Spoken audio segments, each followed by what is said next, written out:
influencer sa Mexico binaril habang nagla-livestream. May malalim namang dahilan sa likod ng pangyayari. Ang detalye po ng balitang ito ating aalamin maya-maya.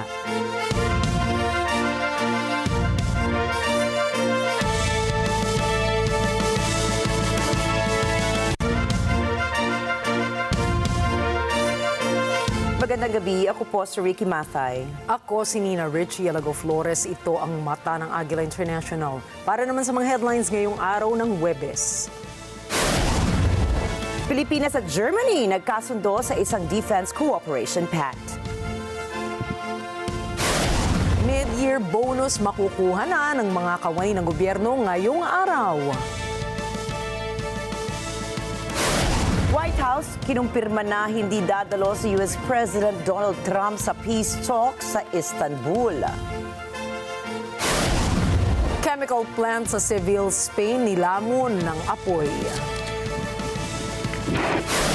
At tambalang Alex Agila at Coco Gauff nabigo sa quarterfinals ng Italian Open.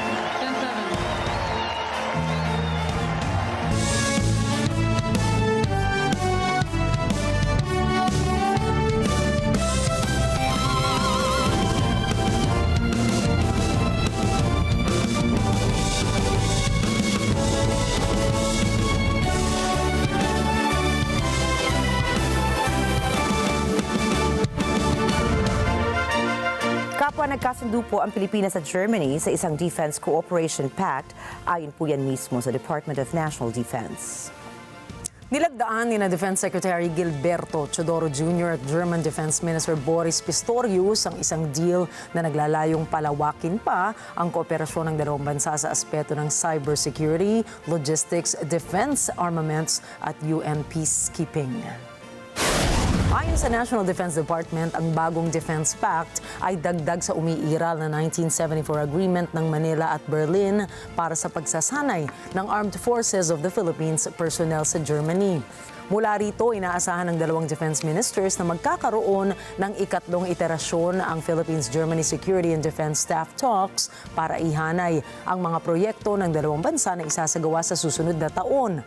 Dumalo rin si Chodoro sa UN Peacekeeping Ministerial Meeting sa Berlin para muling pagtibayin ang suporta ng Pilipinas sa pandaigdigang kapayapaan.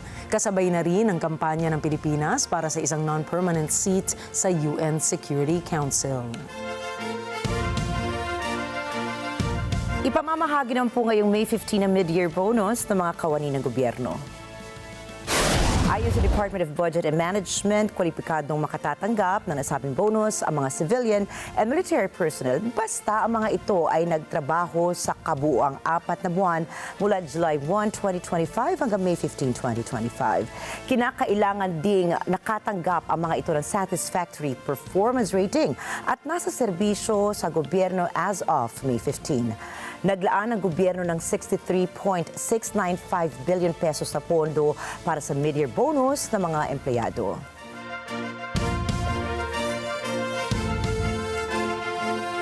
Pinaalalahanan ng Commission on Elections o COMELEC ang lahat ng mga kandidato sa isinagawang eleksyon na mag-file ng kanilang Statement of Contributions and Expenditures o SOSE bago mag-June 12.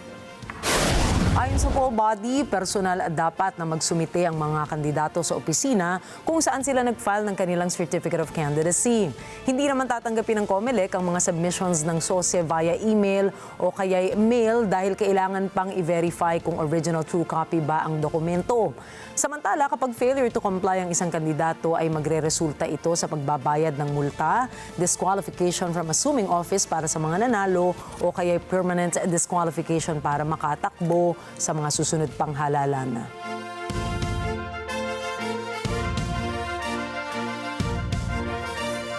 The people of Davao have spoken. They want their mayor back. Ito ang tahasang sinabi ni Attorney Nicholas Kaufman, lead counsel ni dating Pangulong Rodrigo Duterte, patungkol sa pagkapanalo ni Duterte bilang mayor ng Davao City. Ang resultaan niya na eleksyon ay nagpapakita ng isang malinaw na mandato mula sa mga botante na humihiling ng pagbabalik ni Duterte sa Pilipinas. Nanindigan din si Kaufman na ang nag-uumapaw Natagumpay ni Duterte ay isang malinaw na pagtanggi sa mga umano'y pagsisikap ng Administrasyong Marcos na burahin ang legasiya ng dating Pangulo. Sinabi rin ng isang political analyst na ang desisyon umano ng Administrasyong Marcos na suportahan ang paglipat kay Duterte sa International Criminal Court o ICC ay walang maayos na political narrative na nagresulta sa public backlash. Ang kinalabasan niya ay isang konsolidasyon ng suporta para kay Duterte. Hindi lamang sa Davao, kundi pati na rin sa iba pang mga pangunahing lungsod sa Pilipinas.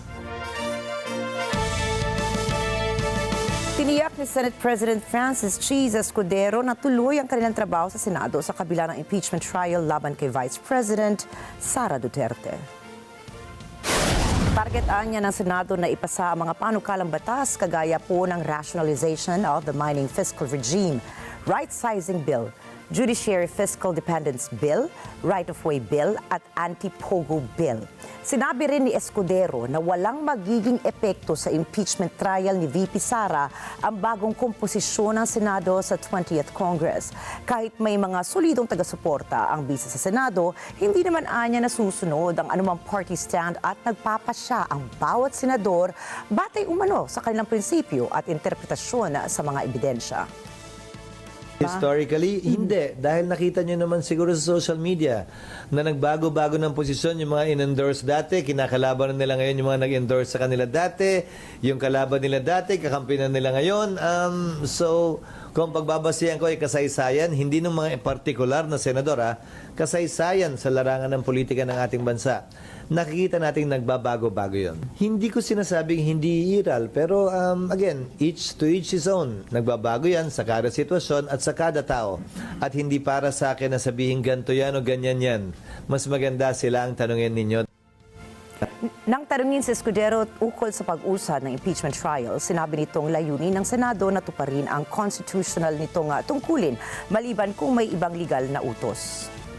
Yon ang gagawin ng Senado kung hindi sang-ayon doon ang kampo ni VP Sara. Halimbawa, may karapatan silang iakyat yan sa Korte Suprema. In fact, may pending case pa sila doon na hindi pa ina-actionan ng Korte Suprema. Pero hindi lang yon, hindi naman din nag-issue ng temporary restraining order o mandamos ang Korte Suprema para kami magpatuloy o hindi magpatuloy. So, gagawin ng Senado yung kanyang constitutional mandate kung wala namang utos o kautusan mula sa Korte Suprema na laban dito.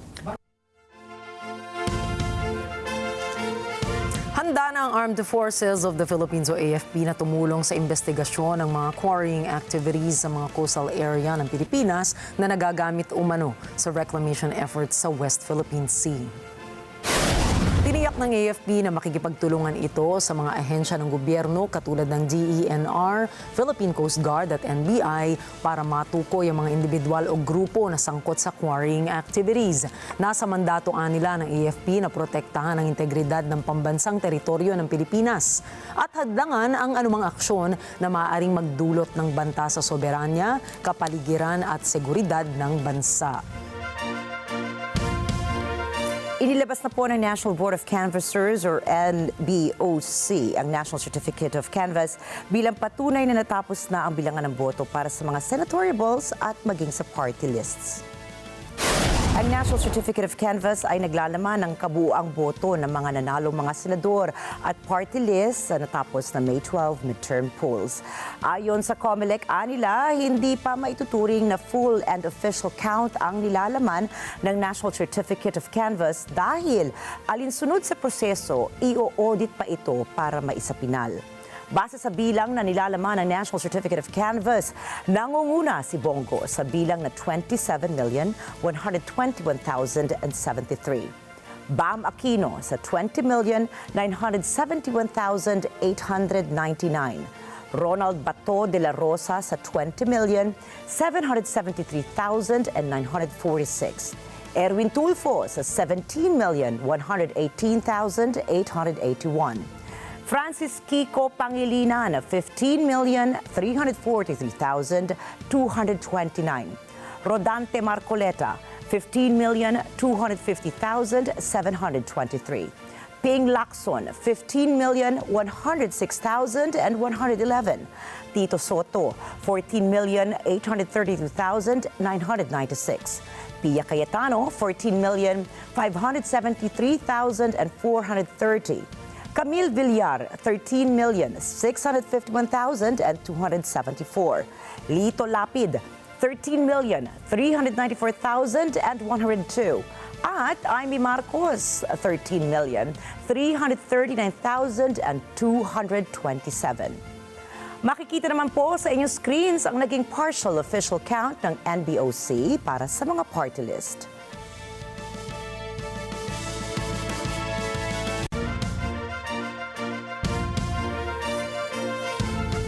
Planong alisin ng Department of Agriculture ang maximum suggested retail price sa karneng baboy na kanilang ipinatupad dahil po sa konti lamang ang mga sumusunod dito. Ayon sa Agriculture Department, kanilang nire-repaso ang pagpapatupad dito para marami mga tindero pa ang kanilang mahikayat na sumunod. Noong March 10 nang ipinatupad ang maximum SRP sa karneng baboy sa mga palengke kung saan humigit kumulang nasa 30% lamang ang tumugon dito. Sa bisa po ng MSRP, maaaring ibenta ang liempo sa presyo na 380 pesos kada kilo. Samantala, 350 pesos kada kilo naman sa kasim at pigi sa mga wet market sa Metro Manila po yan. Naunawaan naman ng gobyerno ang sitwasyon ng mga tindero ng baboy dahil sa mababang supply sa gitna ng nagpapatuloy na banta ng African swine fever at ng mataas na demand nitong mga nakalipas na araw.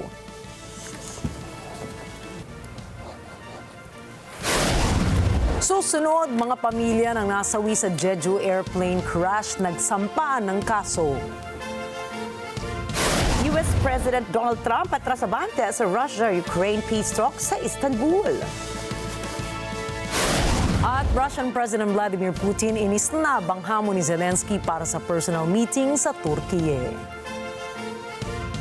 Ang iba pang mga detalye ng mga balita sa pagbabalik ng Mata ng Agila International.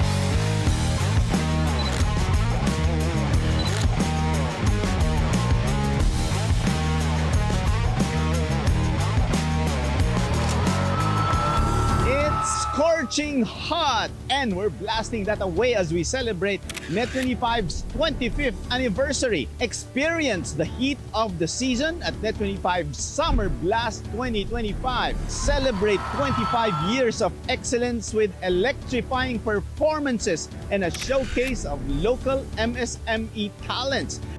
Open for business with Cesar Vallejos, Sunday, 9 p.m. Sa NET25. Trask Construction.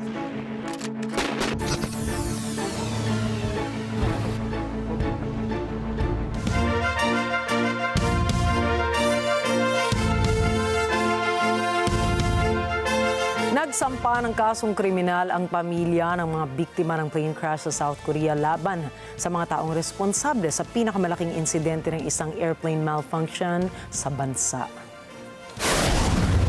Nakapangalan dito ang Chief Executive Officer ng Jeju Air, Transport Minister at mahigit 10 iba pang individual na sangkot sa insidente. Giit ng mga pamilya ng biktima ay may malaking kapabayaan kung kaya't nangyari ang trahedya. Nasa 72 kaanak ng mga biktimang nananawagan ng mas malalimang investigasyon sa nangyari sa eroplano na ikinasawi ng 179 na mga nakasakay sa bumagsak na eroplano. Git nila hindi isang aksidente lamang ang trahedya, kundi isang major disaster na dulot ng kapalpakan ng management. Nabatid na halos 5 buwan na, ngunit patuloy pa rin sa pag-iimbestiga ng mga otoridad sa sanhi ng plane crash sa Muan International Airport. Dati nang nagsagawa ang pulisya ng criminal investigation bago pa man ang pinakahuling reklamo ng mga kaanak ng biktima. Sa ngayon, pinagbawalang makaalis ng bansa si Jeju Air CEO Kim Abe kahit wala pang hatol sa kanyang kaso.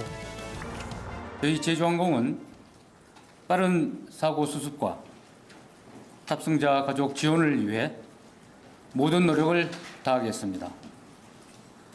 아울러 정부와 함께 사고 원인 규명에도 최선을 다하겠습니다. 정비 프로그램에 따라 가지고 지속적으로 정비를 하고 있는 거고요. 이 항공기에 이상이 있었던 징후는 전혀 없었습니다. 오늘 휴일인데도 저희도 이제 하고 저희 수습을 해야 돼서. Kinumpirma po ng White House na hindi nadadalo si US President Donald Trump sa Russia-Ukraine ceasefire talks na magaganap sa Istanbul.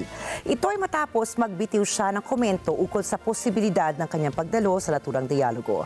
Leo Velasco para sa detalye. Sinabi ni US President Donald Trump na may posibilidad na sumama siya sa pag-uusap ni Russian President Vladimir Putin at Ukrainian President Volodymyr Zelensky. Binigyan din ni Trump na mahalagang nasabing pagpupulong dahil kailangan anya na maligtas ang libo-libong buhay. Kumpiyansa rin siya na magkakaroon ng magandang resulta ang magiging pag-uusap ni Putin at Zelensky. But I think you're going to have maybe a good meeting. You have the potential for a good meeting, that a meeting wasn't going to take place. I insisted that that meeting take place. And it is taking place. And I think you may have a good result out of the Thursday meeting in Turkey between Russia and Ukraine. And I believe the two leaders were going to be there. I was thinking about flying over. I don't know where I'm going to be on Thursday. I've got so many meetings. But I was thinking about actually flying over there. There's a possibility of it, I guess, if I think things can happen. But we got to get it done. We got to save 5,000 lives a week. 5,000 lives is really more than that. It's worse than that. Gayunman ay hindi niya alam kung pupunta si Putin sa Turkey. Pero sinabi ni Trump na may posibilidad na matapos ng digmaan sa pagitan ng Kiev at Moscow. I don't know if he's showing up. I know he would like me to be there. And that's a possibility. We could end the war. I'd be thinking about that. Now, tomorrow, we're all both happy. You understand that? Sad. But you really We're going to go to UAE tomorrow. And so we have a very full situation. Now, that doesn't mean I wouldn't do it to save a lot of lives and come back. But, yeah, I think they're thinking about something. I don't know that he would be there if I'm not there. We're going to find out. Marco's going. And Marco's been very effective. Pinangako noon ni Trump na tutuldukan niya ang digmaan ng Russia at Ukraine dahil hindi niya gusto na maraming taong namamatay araw-araw. Isa rin sa mga objective ng Washington leader ay ang pigilan ang mga susunod na kaguluhan at tiyakin na kaya ng Europa na depensahan ng sarili nitong seguridad. Leo Velasco para sa mata ng Agila International. Trusted, connected, on point. Kinumpirma ng Kremlin na walang intensyon si Russian President Vladimir Putin na makipagpulong kay Ukrainian President Volodymyr Zelensky sa Istanbul. Да, есть эти изменения в российской позиции. Эти изменения отражены в изменениях на земле. Вы хотите понять взаимосвязь между переговорным процессом и территориями? Я напомню вам цитату министра иностранных дел Российской Федерации от 28 сентября 2024 года. Сергей Лавров тогда выступал на пресс-конференции на полях Генеральной Ассамблеи ООН в Нью-Йорке и сказал: в апреле 2022 года в Стамбуле была достигнута договоренность между российскими и украинскими переговорщиками. Если бы она, отметил министр иностранных дел России Сергей Лавров, была выполнена, Украина все равно сохранила бы часть Донбасса. Но с каждым разом, добавил Сергей Викторович Лавров, когда срывается договоренность, на которую всегда идет Россия, Украина становится меньше. Мне кажется, вот эту цитату было бы правильно сейчас помнить всем тем, кто ищет взаимосвязь между переговорным процессом и размером территории. Ipinagtanggol ng Kremlin ang kanilang posisyon kung saan sinabi nitong ang sitwasyon sa Istanbul peace talks at ang estado ng kapayapaan nila sa Ukraine ay nakabase sa sitwasyon sa frontline ng gyera. Ang formal na pagtanggi ni Russian President Vladimir Putin ay senyales din na tatanggihan nito ang 30-day comprehensive ceasefire proposal na isinusulong ni Zelensky at ng kanyang mga kaalyado. Pagkatapos nito, inilabas na ng Kremlin ang opisyal na delegasyon na pangungunahan ng presidential aide na si Vladimir Medinsky.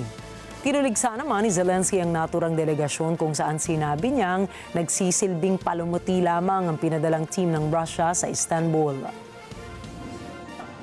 Рівень русських поки що мені офіційно невідомий, але із того, що ми бачимо, це більше схоже на бутафорський рівень. Ми подумаємо, що будемо робити, які будуть наші кроки після розмови з президентом Ердоганом. Я думаю, у нас буде кілька годин для важливої розмови, дуже важливих рішень. Ми повинні розуміти, що за рівень російської делегації, який у них мандат, чи спроможні вони хоч щось самі приймати. Тому що нам всім відомо, хто в Росії приймає рішення.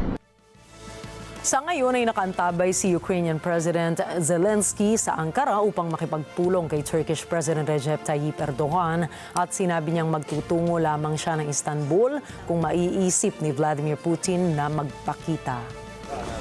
I'm here. I think this is very clear message. Dumating na po sa Turkey si U.S. Secretary of State Marco Rubio para mamagitan sa pag-uusap ng Russia at ng Ukraine. Bago ang nasabing pagsulong ng ceasefire deal ay mayroon itong gagawing informal meeting sa mga North Atlantic Treaty Organization or NATO foreign ministers. Magugunitang isinusulong ng US ang usapang pangkapayapaan para matapos na ang mahigit na 3 taong gyera sa pagitan ng Ukraine at ng Russia. Nakatakda rin itong magsagawa ng pulong kay Syrian Foreign Minister Assad al-Shaibani. Una nang sinabi ni Ukrainian President Volodymyr Zelensky na magtutungo lamang ito sa Turkey kung may katiyakan na dadalo din si Russian President Vladimir Putin. Я очікую, хто прибуде від Росії, тоді буду визначати, які кроки варто робити Україні. Сигнали від них у медіа поки непереконливі. Але ми чуємо також, що президент Трамп розглядає можливість бути в Туреччині. Тож це може стати найбільш сильним аргументом. Тиждень дійсно може змінити багато, але може. Зараз все це вирішується. Фактично, зараз найбільш очевидно для всіх у світі, за весь час повномасштабної війни очевидно, що єдиною перепоною для встановлення миру є відсутність чіткої волі Росії це зробити. Відповіді на всі питання про цю війну. Чому вона почалась? Чому вона триває? Всі ці відповіді в Москві. Як війна закінчиться, залежить від світу. Україна готова до будь-яких форматів перемовин, і ми не боїмося зустрічі. Завтра в Туреччині. Сьогодні була дуже важлива заява папи Римського Лева XIV про готовність Ватикану до посередницької роботи. Ватикан може допомогти дипломатії. Є підтримка прямої зустрічі від лідерів країн глобального півдня. І цей голос звучить.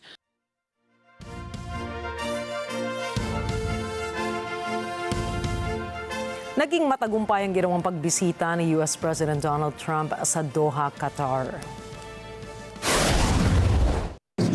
You're also working with us very closely with respect to negotiating a deal with Iran, which is the far friendlier course that you would see. I mean, we have 2 courses. There's only 2 courses. There aren't 3 or 4 or 5. There's 2. There's a friendly and a non-friendly, and the non-friendly is a violent course, and I don't want that.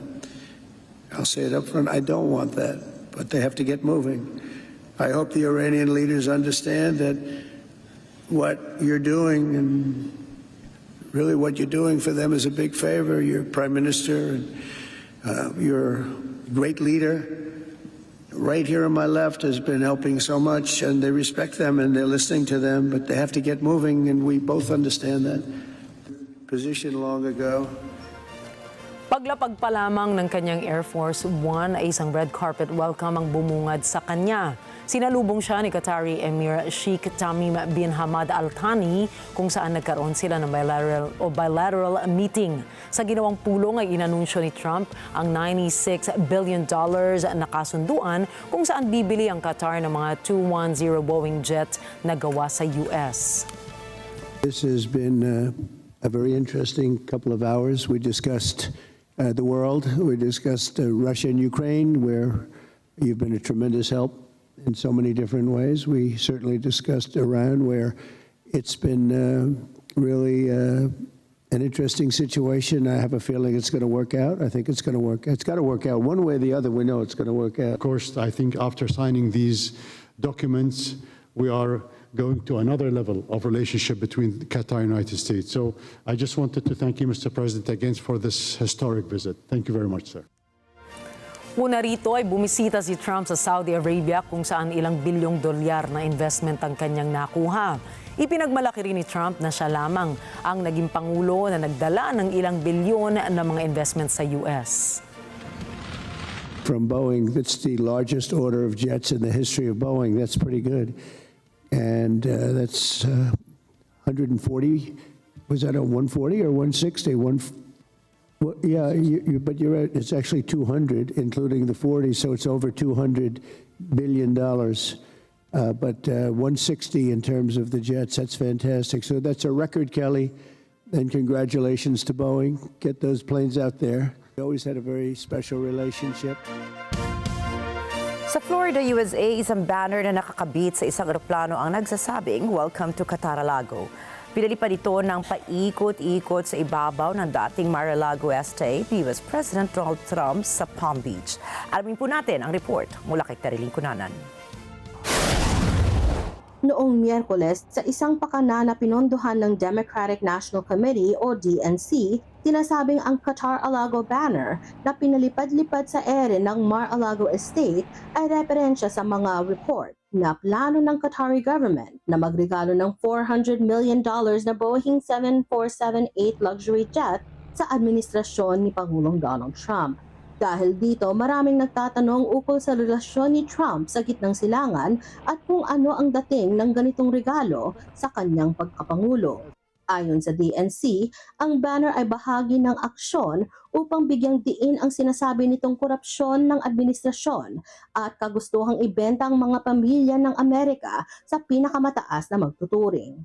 Inakusahan ni DNC Chair Ken Martin si Trump ng paggamit ng posisyon para sa personal na pakinabang, katapatan ng bank account at kaibigang mga bilyonaryo kaysa sa konstitusyon o seguridad ng bansa. Samantala, nagbigay naman ng kanilang mga opinyon ang Trump supporters.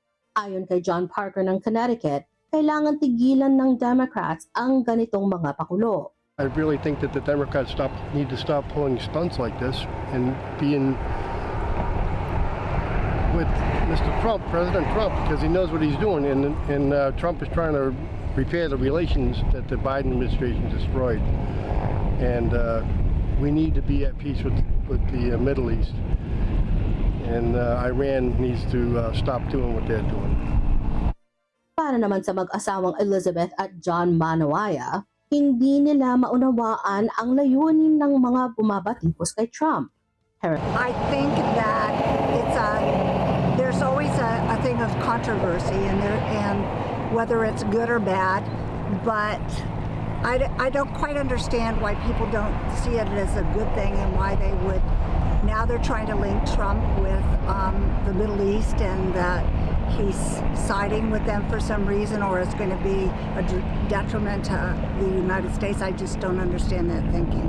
Yeah, I mean, I don't know what the people are trying to prove with the plane. If they're trying to make it a negative statement and that somehow Trump is selling this out to them, well, then I don't think they understand the basics of diplomacy. You know, if they're trying, on the other hand, to say that we now have a link and that there's a legitimate relationship between Mar-a-Lago and Qatar, well, then that's a good thing.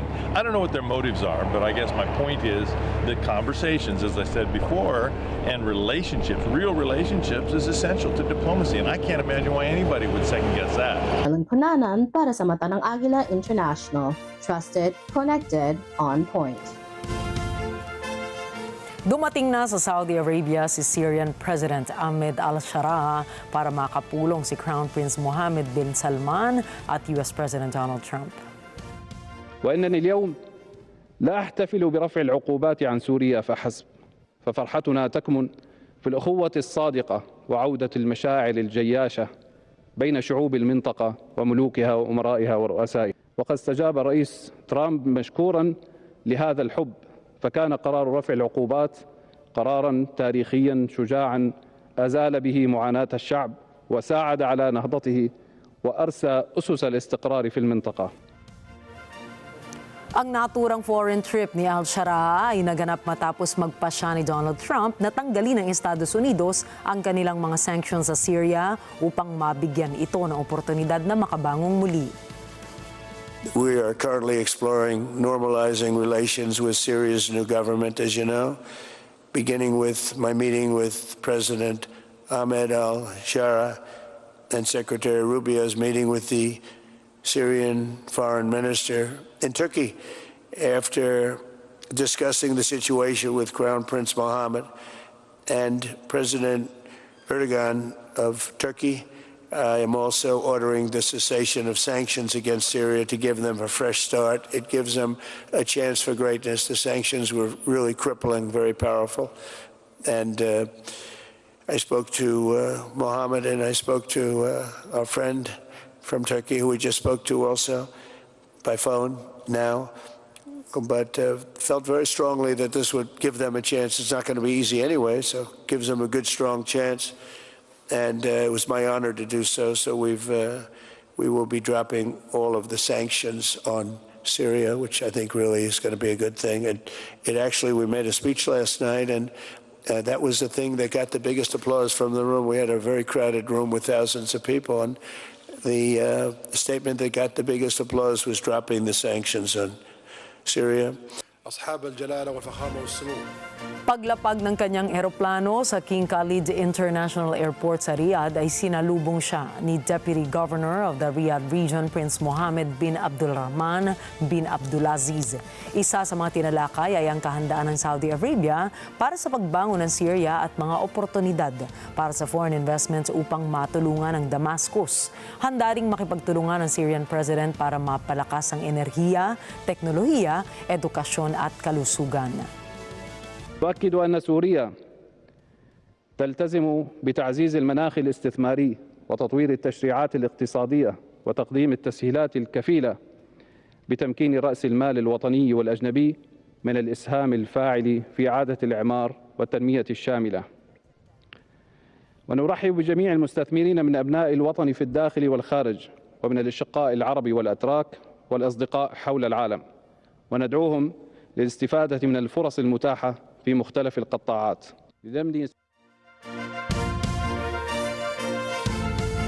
Naniniwala ang isang kinatuwang ng Estados Unidos na mas may tsansa ng matiyak ang pagpapalaya sa mga natitirang bihag ng Hamas sa Gaza. Ito po ay matapos silang pakawalan si Israeli-American hostage Edan Alexander kahapon.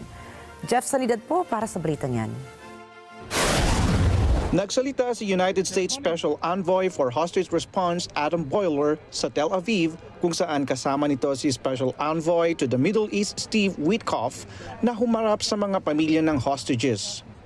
Tumagal ng halos 2 oras ang pag-uusap ng mga ito bago bumiyahe ang dalawa papuntang Doha, Qatar upang sumama sa mga pag-uusap ukol sa tigil putukan sa Gaza.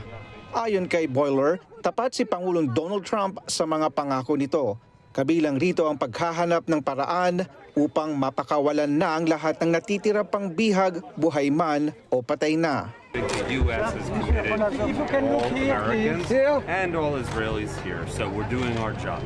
I don't think about it not as Israel, what they don't do, I think about it what we do, and there was a lot of back and forth together. Are you guys committed to release all the other hostages? It's been so long already. The president has said all the hostages. One thing you'll find with this president is that he sticks with his promise. At ngayong napalaya na ng Hamas si Israeli-American hostage Eden Alexander, sinabi rin ni Boiler na mas may pag-asa na ang iba pang bihag na pakawalan na rin ng militanteng grupo. Chance now to see a big deal for the release of all remaining 58 hostages and the end of the war. I think there's a better chance now than before. Is there a timetable for that? I think Hamas knows that they could pull a deal any day that they want. They need to approach Trump. They need to approach Bibi, and they need to set this up the right way. Thank you. Ilang beses nang nabigo ang paulit-ulit na pag-uusap ukol sa ceasefire dahil sa kapwa pagtanggi ng Hamas at Israel na isuko ang kani-kanilang mga kondisyon. Bilang kondisyon ng kapayapaan, nais ng Israel ng pagpapalaya ng 58 bihag ng Hamas, pagbababang armas ng grupo, at pagkalas ng kakayahang militar at pamumuno nito. Samantala, nais naman ng Hamas ang buong paglisan ng puwersang Israel mula sa Gaza at ang pagpapalaya sa mga bilanggo at detainees na nasa mga kulungan ng Israel. Ayon sa Hostages Families Forum, tila mas nais ni Witkoff ang isang diplomatikong resolusyon at naniniwala itong may tunay na pagkakataon para sa pagsulong sa pag-uusap sa Doha. We have just come out with the meeting with Special Envoy Witkoff and Adam Bowler, and they have both expressed very explicitly their commitment to the hostage crisis and that they will follow this crisis until it's resolved, and they've expressed extreme empathy, both for the brothers and the fathers and the children of all of the hostage families. And it's very evident that this is a topic that is in their hearts and souls, and they were very explicit about the fact that President Trump is fully committed to this. Lastly, we were encouraged to hear that now that they're going to Doha alongside with the Israeli delegation, and they're optimistic, and we've left with some optimism to hear that they have a plan that they hope to implement in the near future. Jeff Sanidad para sa Mata ng Agila International. Trusted, connected, on point. Susunod, Mexican influencer pinagbabaril sa gitna ng kanyang live stream. Texas dumaranas ngayon ng napakainit na temperatura. At Julius Randle and Anthony Edwards binuhat ang Timberwolves patungong conference finals. Marami po tayong balita sa pagbabalik na Mata ng Agila International.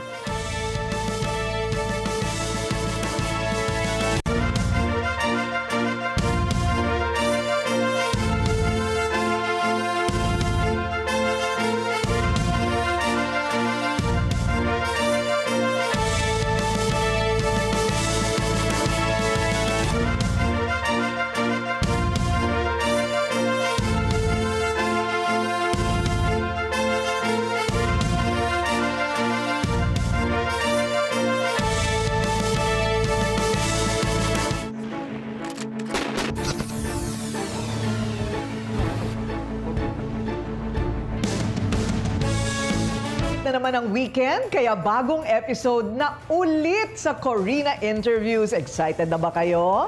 Espesyal ang kwentuhan natin ngayon dahil bisita natin ang personal kong kaibigan na kilala nyo rin, Pat P. Dasa.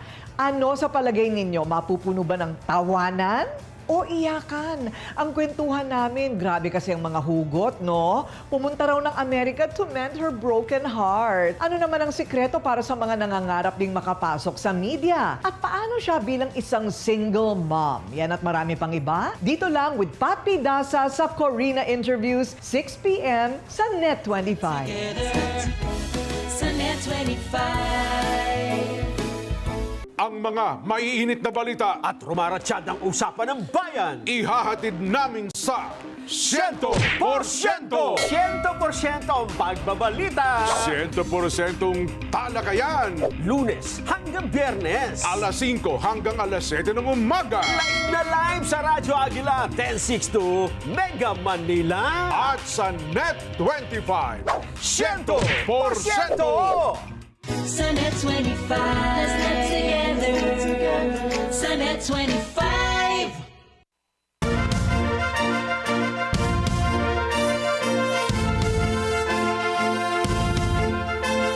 Nagbabalik ang mata ng Agila International at sa pagpapatuloy po ng ating mga balita ngayong gabi. Patay ang isang influencer sa Mexico matapos itong pagbabarilin sa gitna ng kanyang live streaming activity. Kinilala ang biktima bilang si Valeria Marquez. Ayon po sa mga otoridad, pagkamatay ni Marquez ay maiuugnay sa lumalalang gender-based violence sa bansa. Paliwanag ng Jalisco State Prosecutor's Office, ang kaso ni Marquez ay maituturing na femicide. Sa investigasyon ng pulisya, binaril si Marquez sa beauty salon na kanyang pinagtatrabahuhan sa siyudad ng Sarupan. Isang lalaking biglang pumasok sa salon ang suspect sa pagpatay sa influencer. Nalaman din ng mga pulis na matagal nang nakatatanggap si Marquez ng kahina-hinalang mga mensahe mula sa isa sa mga viewers nito na maituturing na matagal nang banta sa buhay ng influencer. Ang Mexico po kasama ang Paraguay, Uruguay at Bolivia ay mga bansang may mataas na kaso ng femicide sa Latin America at Caribbean ayon sa pinakahuling datos ng United Nations Economic Commission Report. 21 katao ang nasawi sa isang vehicular accident sa Mexico noong Miyerkules. National, trusted, connected, on point. Nag-issue po ng Region Health Alert ang lokal na pamahalaan ng Seville matapos ang sumiklab na apoy sa isang chemical plant. Ayon sa lokal na ulat, 2 individual ang nasaktan sa insidente, kabilang na po rito ang isang plant worker na nagtamo ng light burns at bumbero na nahirapan namang huminga dahil sa smoke inhalation. Nabalot naman ng makapal na usok ang planta habang patuloy na inaapula ang sunog sa gusali. Higit 25,000 na mga residente naman ang nakatanggap ng warning messages mula sa fire officials upang paalalahanan ng mga ito na magsuot ng face mask at isara ang bintana ng kanilang mga bahay. Inaalam pa rin ng mga otoridad ang sanhi ng chemical explosion. Nakaligtas ang 2 traffic workers sa Guangdong at China matapos mabagsakan sila ng malaking drilling rig. Ayon sa lokal na ulat, nagdulot ng matinding traffic ang drilling rig matapos itong bumagsak sa kalagitnaan ng intersection. Kinumpirma naman ng Zhuhai Emergency Management Bureau na walang nasaktang mga tao sa insidente. Hindi rin nakapagtala ng pinsala sa mga sasakyan ng ahensya. Nagsagawa ng malalim na investigasyon ng mga otoridad para alamin ang sanhi ng pagbagsak ng nasabing drilling rig. Pasintabi naman po muna dahil isang nakahihilakbot na pangyayari ang aming ibabalita. Dahil patay ang isang sanggol sa Thailand matapos itong kainin ng gutom na bayawak. Ayon sa lokal na ulat, nakita ng mga residente sa isang housing area sa Samut, Prakan na may kagat-kagat ang bayawak sa damuhan. Subalit, nang kanilang nilapitan ito ay napagtanto nila katawan na pala ito ng isang sanggol. Kaagad na humingi na sa klolo ang mga ito sa paramedics at maging sa animal catchers dahil hindi na nila alam kung ano ang susunod na gagawin. Sinubukan naman ng isa sa mga rescue volunteers na hulihin ang hayop pero bigi po ito. Na-recover naman ng mga ito ang bangkay na sanggol, subalit pira-piraso na ang katawan ng sanggol. Batay sa resulta ng autopsy report, pinaniniwala ang 2-day-old lamang ang sanggol bago ito kainin ng buhay ng bayawak. Kasalukuyan pinaghahanap ng pulisya ang irresponsableng magulang ng sanggol para kasuhan ng mga ito. Sa ilalim po ng Thai law, maaaring makulong ng hanggang 3 taon ang isang individual dahil sa abandonment of child.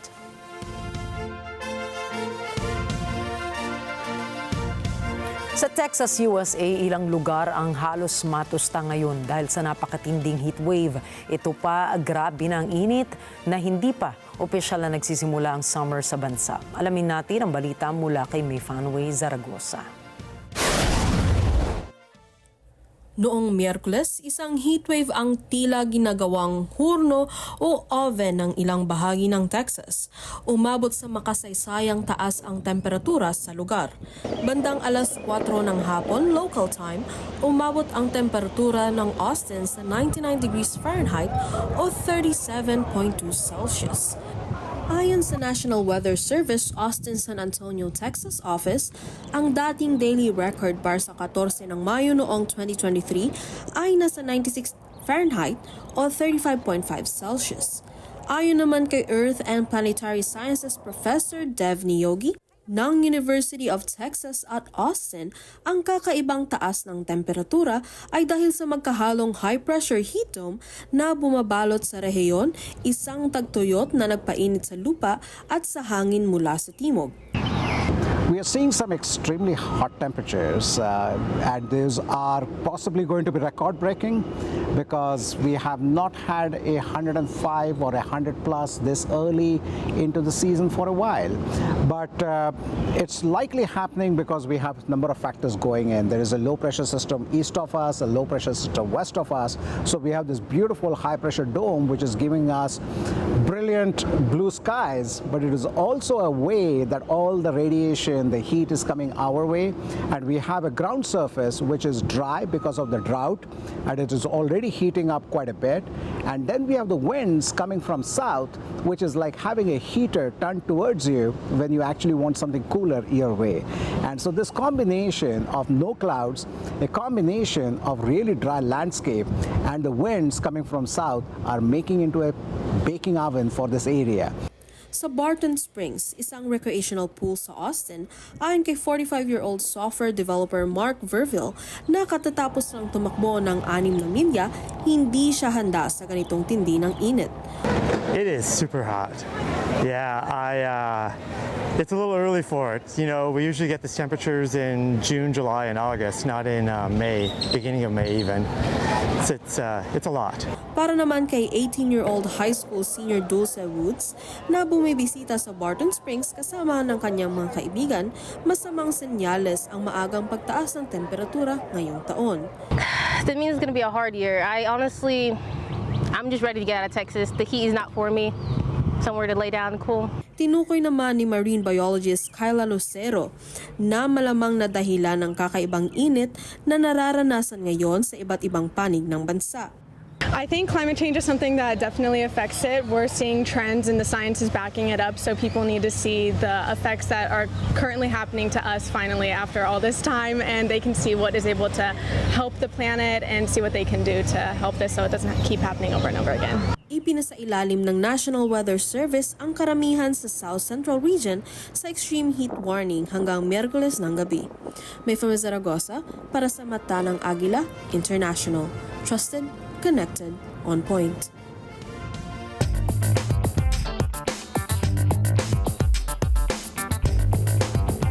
Nahaharap po ngayon sa patong-patong na kaso ang social media app na TikTok dahil sa paglabag nito sa online content rules. Pinagbumulta ng tech regulators ang ByteDance, ang parent company ng TikTok, dahil sa paglabag nito sa Digital Services Act. Inoobliga ng Digital Services Act ang mga kumpanya na maglabas ng abiso at datos na nagbibigay kaalaman sa mga researchers at users ng app na malaman kung ano ang mga scam advertisements na lumalabas sa platform nito. Dagdag dito ay inatasan ng DSA ang mga kumpanyang maging mas mapagmasid at mahigpit pagdating sa iligal at delikadong content, pati na rin ang pagbibigay ng impormasyon ukol sa potensyal na problemang maidudulot nito. Dahil dito ay pinagbumulta ng European Union ng higit kumulang 6% ng taunang kita ng ByteDance mula sa EU.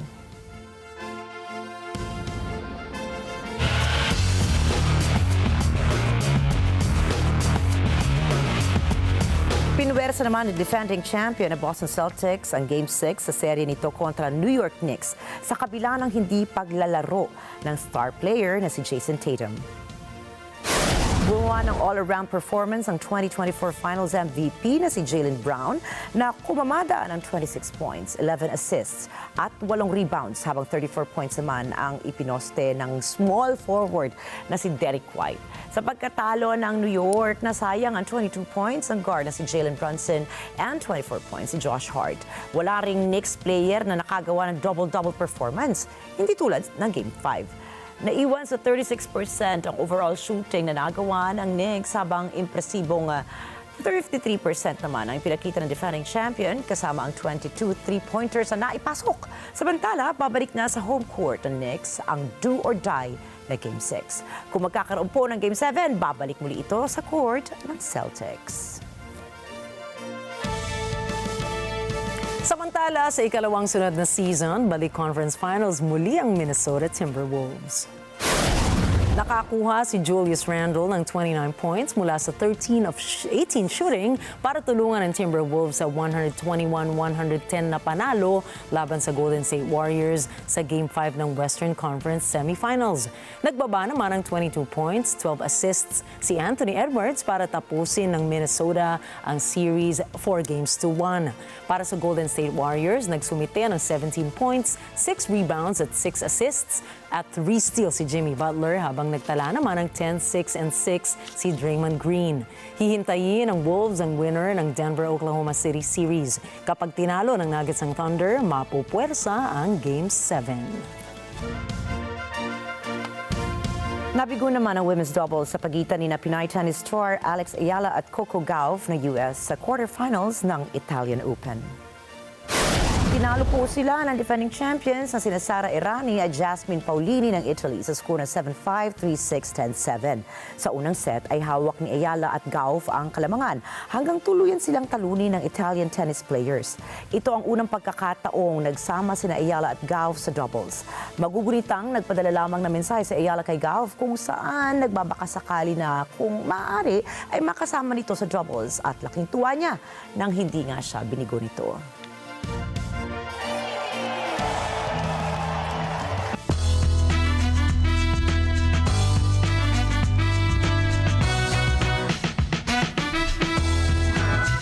Ipinalabas na rin ng Marvel Studios ang trailer ng Ironheart. Si Ironheart ang tinitingnang spin-off ng Iron Man, kung saan gumawa si Riri Williams na gaganapin ni Dominic Thorne ang kanyang sariling version ng Iron Man suit. Unang lumabas si Dominic Thorne bilang Riri Williams sa Black Panther Wakanda Forever. Sa ngayon ay wala pang inilalabas ang Marvel ukol sa storya ng Ironheart, subalit pangungunahan pa rin ni Ryan Coogler ang direksyon ng series na ito. Nakatakda itong maging isang limited 6-episode series para sa Disney Plus na mapapanood naman sa June 24.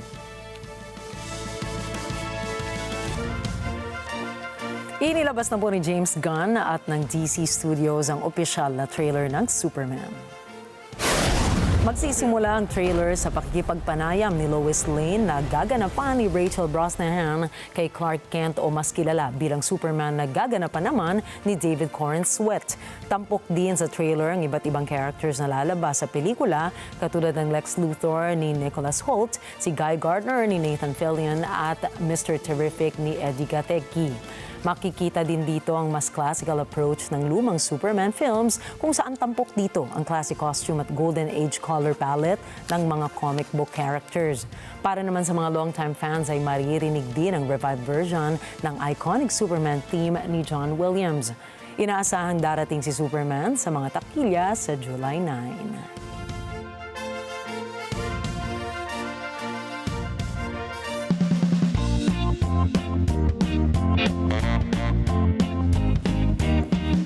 Na ngayon ang 4 na engineering students sa Purdue University ang Guinness World Record for fastest robot to solve a puzzle cube.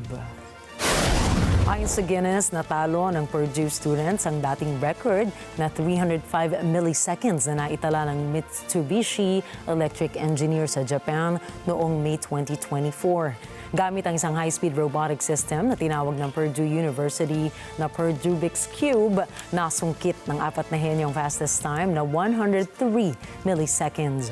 Ang karaniwang bilis kasi ng kurap ng isang tao ay nasa 200 hanggang 300 milliseconds. Kaya kung susubukan mong panoorin ito, ay hindi mo na ito masusubaybayan. Kailangan pang slow motion ng video para malinaw na makita kung paanong nakumpleto ng robot ang buong puzzle.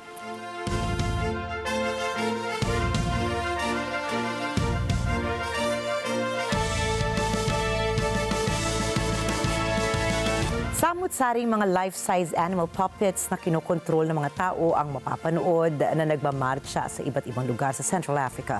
Ito ay para isulong ang climate awareness sa buong rehiyon. Ayon sa The Walk Production, ang kilusan na ito ay tinawag lang The Herds, ang ikinukonsidera ng troupe bilang largest-scale public art installation na kanilang ginawa. Nagsimula ang kanilang kilusan mula sa Democratic Republic of Congo at magpapatuloy sa Nigeria, Senegal, and Morocco. Paliwanag ni Amrinizar Suwabi, ang artistic director ng The Herds, gawa sa recycled materials ang kanilang mga puppet. Sila anya ay nagpe-perform din sa harap ng mga local communities na kanilang binibisita para ibahagi ang kanilang sentimiento na pahalagahan ang kapaligiran. Makikita sa The Herds Collection ang mga hayop katulad ng elepante, gazelle, giraffe at iba pa na isinasadula ang isang animal stampede. Inaasahang matatapos ang migration sa August 2025 sa Arctic Circle. At narito po kami para maghatid ng balita saan mang dako ng mundo. Magandang gabi, ako po muli si Ricky Matay. Ako si Nina Richie Alago Flores. Ito po ang mata ng Agila International. Para naman po sa iba pang mga balitang nangyari rin sa iba't ibang panig ng mundo, punta tayo kay Alma Angeles para sa NET25 World News. Take it away, Alma.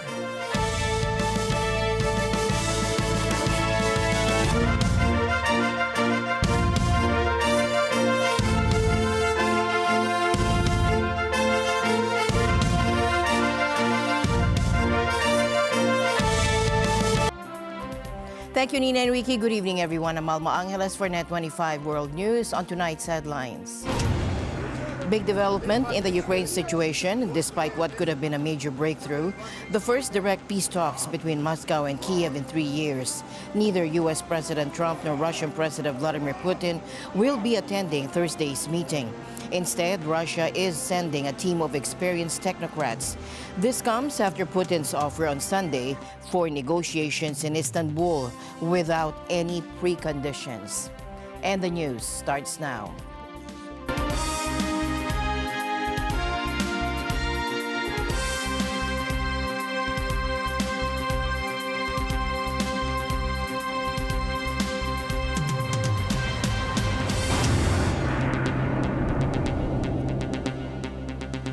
In a decisive ruling today, the Court of Appeals has set aside last year's acquittal of former Senator Leila de Lima and her co-accused Ronnie Palisok Dayan in the long-running illegal drug trading case. The appellate court found that the Muntinlupa Regional Trial Court erred by dismissing the charges without the clear and detailed reasoning required under the Constitution.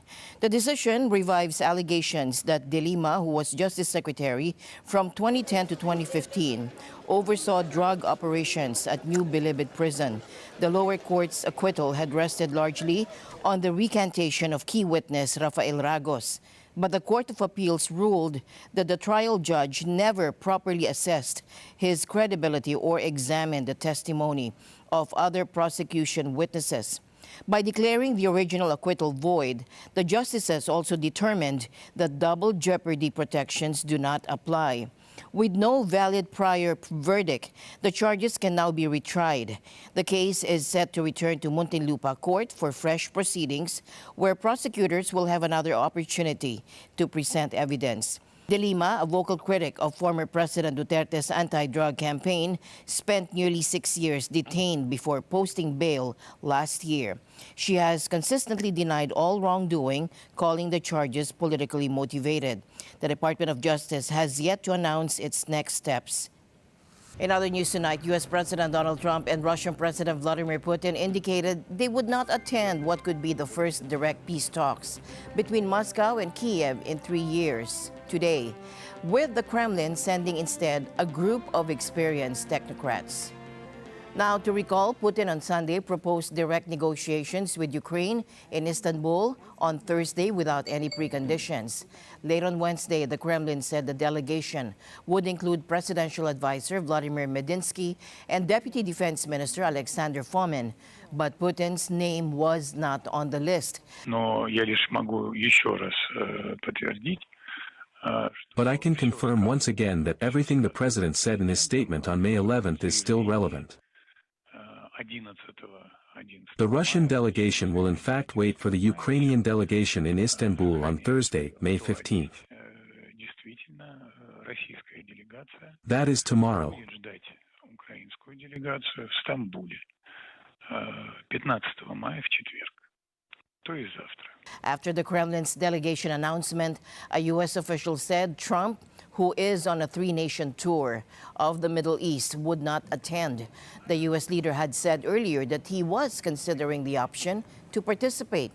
While Putin had never confirmed he would attend in person, the absence of the Russian and U.S. presidents lowers the expectations for a major breakthrough in the war that Russia started in February 2022. It is not clear if Trump will actually exercise peace through strength. It is clear that he is losing patience with Putin, and it is clear that he believes that Putin wants too much. Putin wants to destroy Ukraine as an independent state. Putin wants to push United States and NATO out of Eastern Europe all the way to the borders of '97. Putin wants Europe to take his right to the sphere of influence in Eastern Europe again seriously. None of these conditions can be met. Ukraine's President Volodymyr Zelensky has arrived in Ankara for the critical talks with Turkish President Recep Tayyip Erdogan. Speaking to reporters, Zelensky expressed doubts about the authority of the Russian delegation present for the negotiations. The level of the Russian delegation is not known officially to me, but from what we see, it looks more like it's on a decorative level. We will think about what we do next, what our next steps will be after the talks with President Erdogan. I think we will have a couple of hours for important talks, for very important decisions. We need to understand what kind of level the Russian delegation is, and what mandate they have, and whether they can make any decisions. Because we all know who makes decisions in Russia. U.S. Secretary of State Marco Rubio stated ahead of the NATO foreign ministers meeting in Turkey that there's no military solution to the Russia-Ukraine conflict. There is no military solution to the Russia-Ukraine conflict. This war is going to end not through a military solution, but through a diplomatic one. And the sooner an agreement can be reached on ending this war, the less people will die and the less destruction there will be. All right, let's break down a big development from yesterday. President Trump made headlines by meeting Syria's new interim leader, Abu Muhammad al-Lani. Now, this is the first time a U.S. president has sat down with a Syrian leader in 25 years. Take a look. The meeting was actually a bit of a virtual summit, with Turkey's President Erdogan and Saudi Arabia's Crown Prince Mohammed bin Salman joining in via video conference. It all happened right before a bigger gathering of Gulf leaders in Saudi Arabia. This comes on the heels of President Trump's big announcement that the U.S. is lifting sanctions on Damascus. Remember Bashar al-Assad? Well, he was ousted back in December, and Trump's move is seen as a major shift. Here's what President Trump had to say. There's a new government that will hopefully succeed in stabilizing the country and keeping peace. That's what we want to see in Syria. They've had their share of travesty, war, killing, many years. That's why my administration has already taken the first steps toward restoring normal relations between the United States and Syria for the first time in more than a decade. Transformation. Under Assad, Syria was isolated. They were at odds with Israel, close to Iran and Russia, and had a rocky relationship with the West. But now, President Trump says he's changing course, lifting those tough sanctions after some serious talks with allies like Turkey and Saudi Arabia. I will be ordering the cessation of sanctions against Syria in order to give them a chance at greatness. Now, while in Riyadh, Trump also didn't hold back on Iran, calling them the most destructive force in the region and reiterating his vow to stop them from getting a nuclear weapon. I want to make a deal with Iran. If I can make a deal with Iran, I'll be very happy if we're going to make your region and the world a safer place. But if Iran's leadership rejects this olive branch and continues to attack their neighbors, then we will have no choice but to inflict massive maximum pressure, drive Iranian oil exports to zero like I did before. If you know that, they were a virtually bankrupt country because of what I did. They had no money for terror. They had no money for Hamas or Hezbollah. Back in Syria, there were celebrations as people took to the streets, calling the end of sanctions a turning point for stability. Today, I am not only celebrating the lifting of sanctions on Syria, our joy lies in the sincere brotherhood and the return of fervent feelings among the people of the region, its kings, princes, and presidents. President Trump thankfully responded to this love. The decision to lift the sanctions was a historic, courageous decision that alleviated the suffering of the people, helped in their renaissance, and laid the foundations for stability in the region. So with sanctions gone and diplomacy back on the table, U.S.-Syria relations are definitely entering a new phase, but with Iran still a major concern, and questions about who's really running the show in post-Assad Syria. This is a story we'll be keeping a close eye on. In the U.S., even though summer is still a few weeks away, people in parts of Texas are already feeling the heat in a big way, with temperatures soaring to record levels. Just yesterday afternoon, Austin hit a daily record high of 98 degrees Fahrenheit. To put that in perspective, the previous record for May 14th was 96 degrees, set way back in 2003. So what's behind this early heat wave? Well, according to Dev Niyogi, a professor of Earth and Planetary Sciences at the University of Texas at Austin, it's a combination of factors. We are seeing some extremely hot temperatures, and these are possibly going to be record-breaking because we have not had 105 or 100 plus this early into the season for a while. But it's likely happening because we have a number of factors going in. There is a low-pressure system east of us, a low-pressure system west of us. So we have this beautiful high-pressure dome, which is giving us brilliant blue skies, but it is also a way that all the radiation, the heat is coming our way, and we have a ground surface which is dry because of the drought, and it is already heating up quite a bit. And then we have the winds coming from south, which is like having a heater turned towards you when you actually want something cooler your way.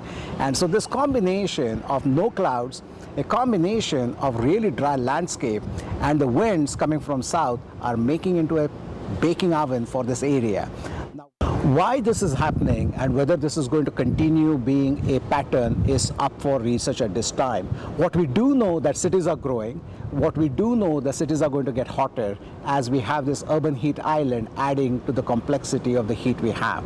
So communities and citizens will have more heat if our way of life is continuing as we have with more urbanization, and if we don't have more trees or shade and other factors helping us to mellow that part.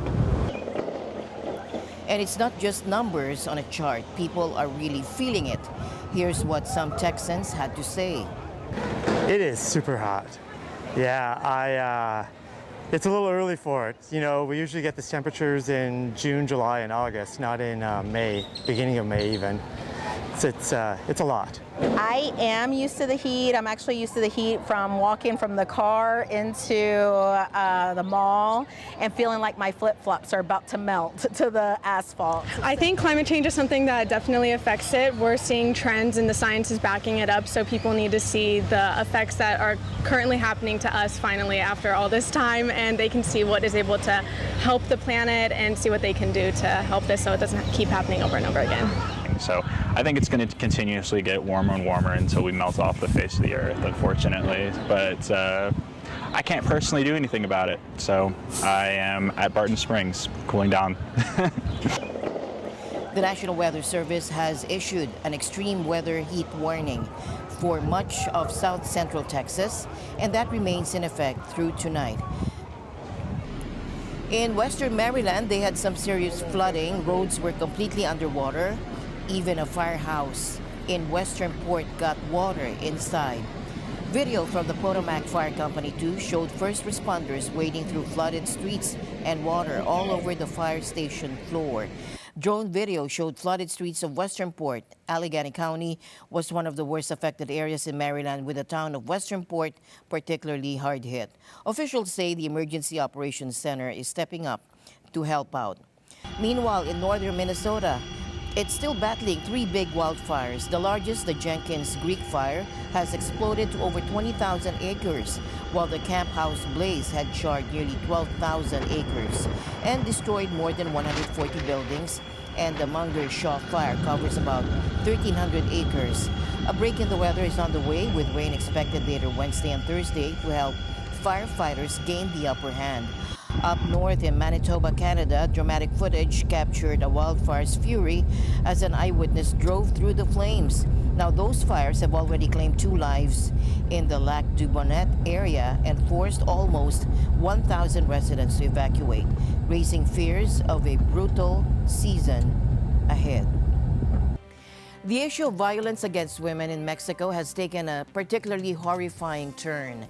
A beauty influencer was murdered while live streaming to her followers, a crime that authorities are investigating as a femicide. We look at the details surrounding the death of Valeria Marquez and the ongoing crisis in Mexico.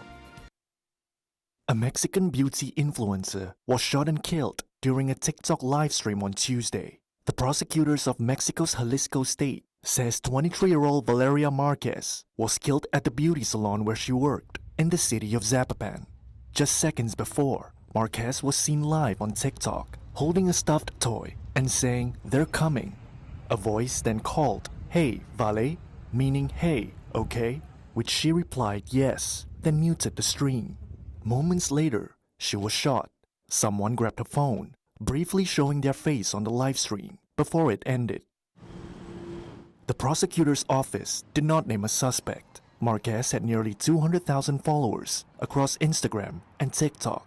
She had said earlier on the live stream that someone came to the salon when she was not there with an expensive gift to deliver to her. She appeared concerned and said she was not planning to wait for the person to come back. The Jalisco state prosecutor said in a statement on Tuesday that her death is being investigated as femicide, the killing of women or girls based on gender. Mexico, Paraguay, Uruguay, and Bolivia share the 4th highest femicide rates in Latin America and the Caribbean, with 1.3 deaths per 100,000 women in 2023, according to the UN.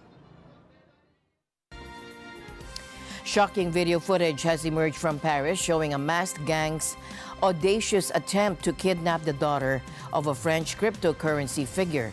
The broad daylight attack was ultimately foiled by the courageous actions of a nearby shop owner armed with a fire extinguisher. Take a look. French prosecutors are investigating after a masked gang tried to kidnap the daughter of a crypto businessman in Paris on Tuesday. The graphic video of the attack was filmed by an onlooker and widely shared on social media. It shows 3 masked men wrestling with 2 people on the ground as a getaway van idles nearby. A shop owner is seen intervening, rushing at the attackers with a fire extinguisher. After the extended physical struggle, the attackers eventually give up and drive off. The shop owner, who gave his name only as Nabil, is being hailed as a hero. I rushed over with that object, not knowing exactly what I was going to do with it, but I feel like it ended the altercation, so I achieved my goal. The kidnapping target was identified by local media as the daughter of the CEO of a platform for buying cryptocurrencies, who was with her partner at the time. The Paris prosecutor's office said a probe had been opened into the attempted kidnapping and would be conducted by an organized crime unit. It's at least the third violent attack targeting wealthy crypto players and their families in recent months. In January, one of the co-founders of French crypto company Ledger was kidnapped for ransom along with his wife. He lost a finger before being rescued. And in early May, the father of a French crypto player was kidnapped for ransom and was rescued by police days later, also missing a finger. Day 3 of testimony has wrapped up in the federal trial where Sean Diddy Combs faces serious charges including racketeering and sex trafficking.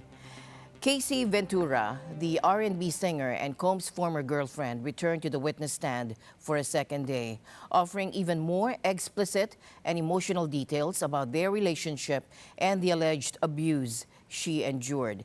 Now, Ventura recounted the now infamous 2016 hotel incident, describing how a violent encounter escalated into Combs beating her as she tried to escape.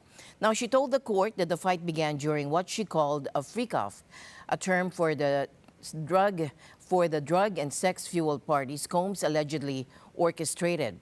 Prosecutors presented the photos they say show the aftermath, including damage from a vase that Combs allegedly threw at her during the attack. Her testimony went further, describing how these parties eventually turned into what she called pornography shoots. Now, Ventura claimed Combs would set up video equipment to record the encounters, allegedly using the footage to intimidate and blackmail her. Here's more. Sean Diddy Combs' ex-girlfriend, Cassandra Ventura, was back on the stand Wednesday in his sex trafficking and racketeering trial. She told jurors in Manhattan federal court that Combs raped her in 2018 after they ended their relationship.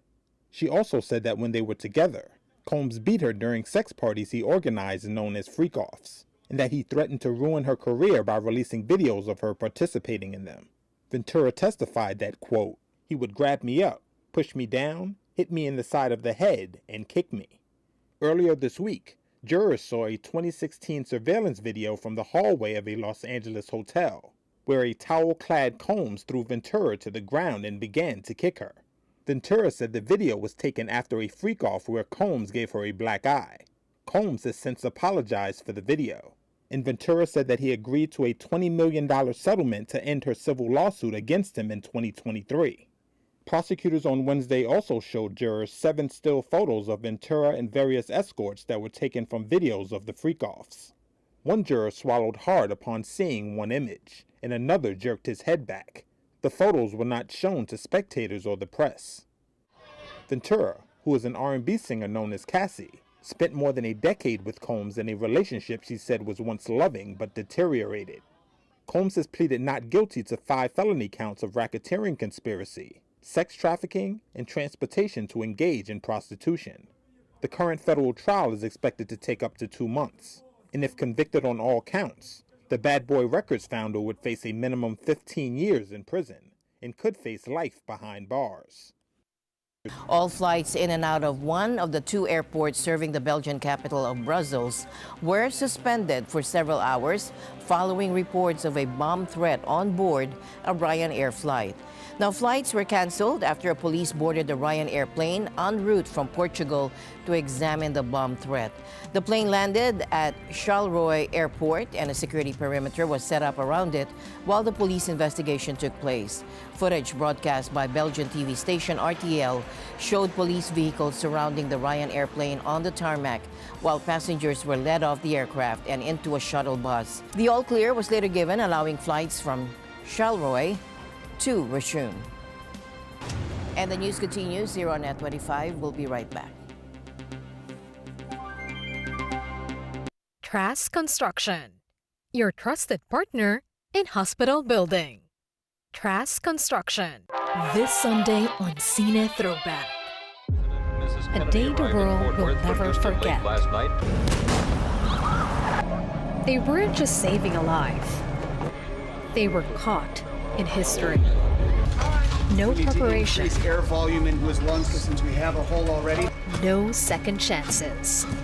Only the truth. Don't believe all this so-called evidence. They saw what really happened, but the world was told something else. This Sunday, 12 noon, here on NET25. Let's get together. It's on NET25.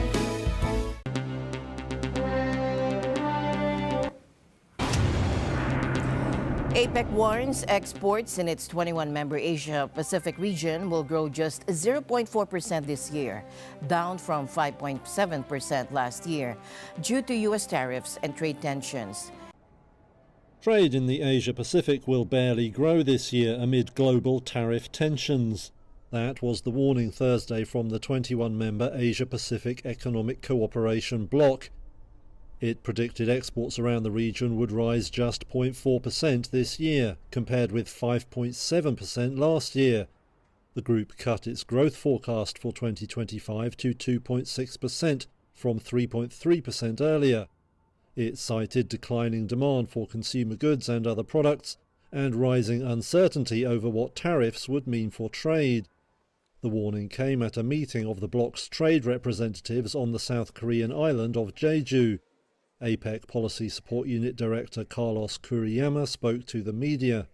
Higher tariffs, retaliatory measures, suspension or elimination of benefits or procedures facilitating trade. We have heard about an increase of non-tariff measures affecting trade.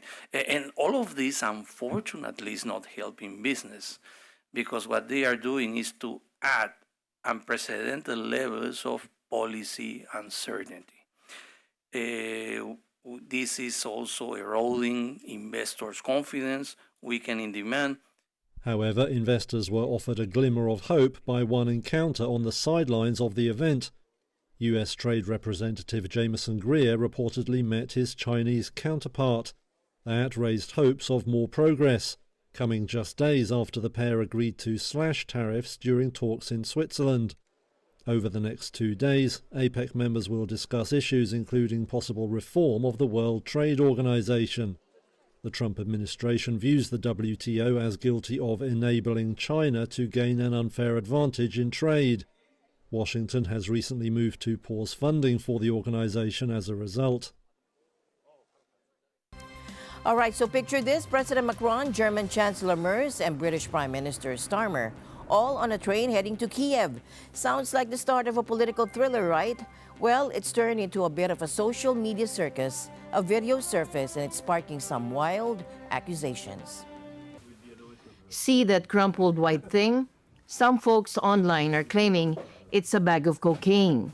Seriously, and this rumor even got the attention of Russia's Foreign Ministry spokesperson, Maria Zakharova. As in the joke, a Frenchman, an Englishman, and a German boarded the train and got high. Apparently so much so that they forgot to remove the accessories, a bag and a spoon, before the arrival of the journalists. But Macron's office is hitting back hard, calling it fake news. They say it's a tissue for blowing your nose. They're accusing France's enemies both at home and abroad of spreading this disinformation. When European unity becomes inconvenient, disinformation goes so far as to make a simple tissue look like drugs. They're also warning everyone to stay vigilant against manipulation. And Germany's weighing in too, calling the claim absurd. They're backing up the tissue story, saying it's just that, a tissue. They also added that many are trying to influence opinions and that enemies of democracy are trying to weaken unity. Now, this whole thing comes as France is stepping up its fight against online rumors, especially those linked to Russia. They're also worried about American alt-right influence. The French Foreign Ministry even said their public debate is being bombarded with Russian propaganda. So a tissue turns into a drug scandal, and it's a perfect example of the online information war we're dealing with. The question is, who do you believe? Now get ready for some seriously small but mighty innovation out of MIT. Engineers there have just unveiled a hopping robot that's no bigger than your thumb, but don't let its size fool you. This tiny titan can tackle tough terrain and even haul heavy stuff, opening up some exciting possibilities for everything from disaster relief to exploring places we've never been before. Take a look. We recently developed an extremely tiny hopping robot that's about the size of an AirPod case and weighs less than a paperclip. The great things about this robot is that it can traverse various terrain. That's because the controller is generalized enough, so as long as the robot doesn't slip, the controller should be able to handle most surfaces. Another great feature is that the hopping offers 10 times higher payload capacity compared to flying. Unlike a flying robot, where the flapping wing must consistently support the payload's weight, this hopping decides recycle energy, converting kinetic energy to potential energy and back again. That means we only need a small amount of thrust to carry a significantly heavier payload. This extra payload capacity allowed us to potentially implement sensor, battery, and power electronics on board. Tom Cruise brought his megawatt charm to the Cannes Film Festival. Now everyone was buzzing because this might just be the last time we see Tom Cruise in the franchise. Ever the superstar, Tom spent time greeting fans who had been soaking up the sun for hours just to catch a glimpse of him. Then he joined his awesome Mission Impossible, The Final Reckoning co-stars, the fantastic Haley Atwell, Pom Clementif, Greg Tarzan Davis, Angela Bassett, Isai Morales, and Hannah Waddingham. They were all smiles, posing for photos and even snapping some selfies before heading into the beautifully red Grand Lumiere Theater. And guess who else graced the Cannes premiere? The amazing Zoe Saldana, the radiant Eva Longoria, the always stylish Andy McDowell in a cool suit, and even Cannes jury member Halle Berry. What a star-studded night. Now, a quick NBA update. The Minnesota Timberwolves are heading to the Western Conference Finals after beating the Golden State Warriors 121-110 in Game 5. Now, Julius Randle led the way with 29 points, and Anthony Edwards had 22 points and 12 assists. The Warriors, without the injured Stephen Curry, were led by Brandon Podziemski, 28 points. Minnesota now waits for the winner of the Thunder Nuggets series. Yeah, I mean, we know what our recipe for success is. You know, we know what that means for us. You know, coming into the playoffs, our team talked a lot about the selflessness that was needed for it to be able to be anybody's night, and that every series is different, every night is going to be different, and just stay ready. You know, Dante was huge for us tonight, big spark off the bench. You know, we just talked about the balance and with our veterans in particular. Rudy had, you know, probably his most impactful offensive night tonight. But those guys kept guarding and they kept doing everything else, even when the ball wasn't coming their way, and you know, shots were not falling or they were not getting shots. So, you know, that's all credit to our guys. You know, they made this a point of emphasis. This is what we had to have. So. Yeah, I just try to do my best to read the game the best way I can. They threw different coverages at us, you know, all series long, and our ability to adjust on the fly and, you know, do what the game was, you know, calling for us to do as, you know, everybody on the team, each individual was good. So, you know, whenever we need a basket, you know, coach puts me in great spots to do that. And if he needs me to play make, he puts me in great spots to do that as well. So, you know, it's whatever the team needs in the moment. Well, first of all, congrats to the Wolves. They were fantastic. You know, had a great series, beating us 4 games straight after that first one. Well, I think a lot of it was the things that we could control that we weren't controlling. Big emphasis was taking away the three-point line. They shot a good percentage, and I think made maybe 6 or 8 at halftime. And so if we just took those away, especially for the role guys, Conley, DiVincenzo, McDaniels, take away those kind of things early for them, it puts a not a timidness in their mind, but as the game gets closer and the game gets later in the game, those shots that didn't go in early, maybe they're hesitant to shoot them, or they're rushing them because they want to make them. And with that, we end tonight's broadcast. For everyone here on NET25, I'm Alma Angeles. Thank you all for joining us. Good night.